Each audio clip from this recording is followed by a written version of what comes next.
বঙ্গোপসাগর থেকে জলীয় বাষ্প ঢুকছে পশ্চিমের জেলাগুলিতে, যে কারণে বৃষ্টির পরিস্থিতি তৈরি হচ্ছে।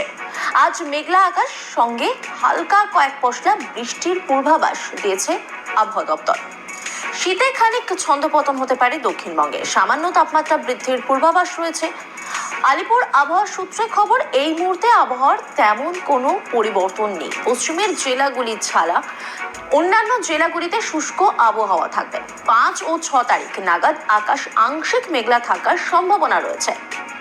এবার আপনাদেরকে একটু বলি যে কোথায় কোথায় বৃষ্টির সম্ভাবনা রয়েছে। আলিপুর আবহাওয়া দপ্তর সূত্রে খবর, শুক্রবার এবং শনিবার মুর্শিদাবাদ, নদিয়া জেলায় কোথাও কোথাও হালকা বৃষ্টি হতে পারে।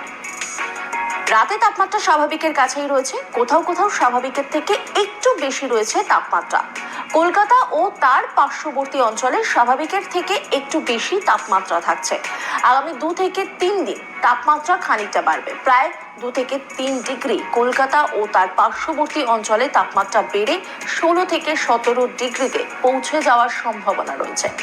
পশ্চিমের জেলাগুলিতেও রাতের তাপমাত্রা 3 ডিগ্রি বাড়বে।